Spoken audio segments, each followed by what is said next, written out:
Hi hello welcome back to my channel. Hello వచ్చేసానండి మళ్ళీ మీ ముందుకి మరి ఒక వీడియోతో. ఈరోజు నేను మన చిన్నప్పటి కొన్ని గుర్తులు జ్ఞాపకాలని మీకు పరిచయం చేయాలనుకుంటున్నాను. నా దగ్గర అయితే కొన్నిటిని దాచిపెట్టానండి. మరి మీ దగ్గర ఉన్నాయో లేవో నాకు ఒక చిన్న కామెంట్ ద్వారా తెలియచేయండి. అలానే నా వీడియో నచ్చినట్లయితే లైక్ చేయండి, షేర్ చేయండి, సబ్స్క్రైబ్ చేయటం మర్చిపోకండి. మరి వీడియోలోకి వెళ్దామా? చూడండి, ఇది డాలర్ చూసే ఉంటారు. ఇది అమెరికా వాళ్ళ కరెన్సీ అండి. నా దగ్గర అదైతే ఒకటి ఉంది. ఇది మన చిన్నప్పటి 5 రూపీస్ నోట్ అండి. ఇప్పుడు ఉన్నాయా మీ దగ్గర ఎవరి దగ్గరైనా? ఈ నోటు చాలా ఏళ్ల క్రితందండి. నేనైతే జాగ్రత్తగా దీన్ని దాచుకోవడం జరిగింది. అలానే దీంతోపాటు మరికొన్ని నోట్స్ అయితే ఉన్నాయండి. అదే 1 రూపీ నోట్ అండి. చూడండి, చాలా చిన్నగా ఉంది కదా, చాలా బుజ్జిగా ఉంది.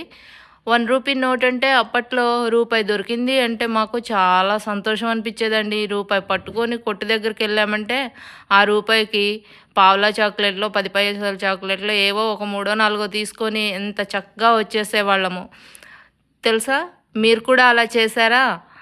ఈ రూపాయి కోసం మేమైతే ఎన్ని బాధలు పడేవాళ్ళమో, అడిగేవాళ్ళమండి. 1కి 4 సార్లు అడిగి అడిగి తీసుకునేవాళ్ళం. అలానే ఇంకొక నోటు 2 రూపీస్ నోటు చూసారా ఎంత బాగుందో. ఈ నోట్లు చాలా జాగ్రత్తగా దాచుకున్నానండి. ఇవన్నీ కూడా నా పెళ్ళి కాకముందు ఉన్నవేనండి. నాకు మ్యాక్సిమం 25 ఇయర్స్ బ్యాక్ నుంచి దాస్తున్నాను వీటిల్ని. ఇప్పుడు మా పిల్లలకి చూపించవచ్చు అని చెప్పేసి అనుకుంటున్నాను. ఏదో సరదాగా బీరువాలో ఏవో తీస్తుంటే ఈ నోట్స్ అయితే బయటపడ్డాయండి. చాలా బాగున్నాయి కదా. మీ దగ్గర కూడా ఇలాంటి నోట్లు ఉన్నాయా? 1 రూపీ నోటు, 2 రూపీ నోట్స్, 5 రూపీస్ని ఇలా ఉంటే జ్ఞాపకంగా దాచుకోండి. చాలా అందంగా బాగుంటుంది. అలానే మన పిల్లలకి మా చిన్నప్పుడు ఇలాంటి నోట్స్ ఉండేవని చూపించడానికి పనికొస్తాయి.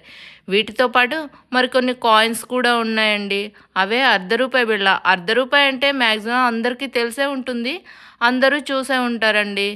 తర్వాత దీంతో పాటు చిన్నది, దీనిలో సగం పావలా కూడా ఉందండి.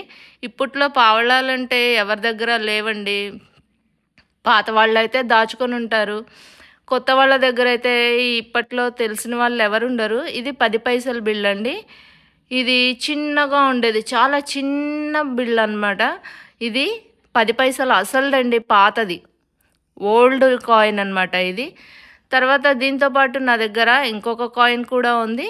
అదేనండి 5 పైసల బిళ్ళ అంటారు కదా, 5 పైసా, అది కూడా ఉందండి. అంటే 5 పైసా 10 పైసా ఓల్డ్ ఉన్నాయంటే ఈ కాయిన్స్ ఎప్పటివో చూసుకోండి. చూసారా నేను ఎంత చక్కగా ఇవి దాచుకున్నానో. మీరు కూడా ఇలాంటి కాయిన్స్ దాచుకున్నట్టయితే లైక్ చేయండి, షేర్ చేయండి, కామెంట్ మాత్రం చేయటం మర్చిపోకండి. Thank you for watching my channel. Thank you.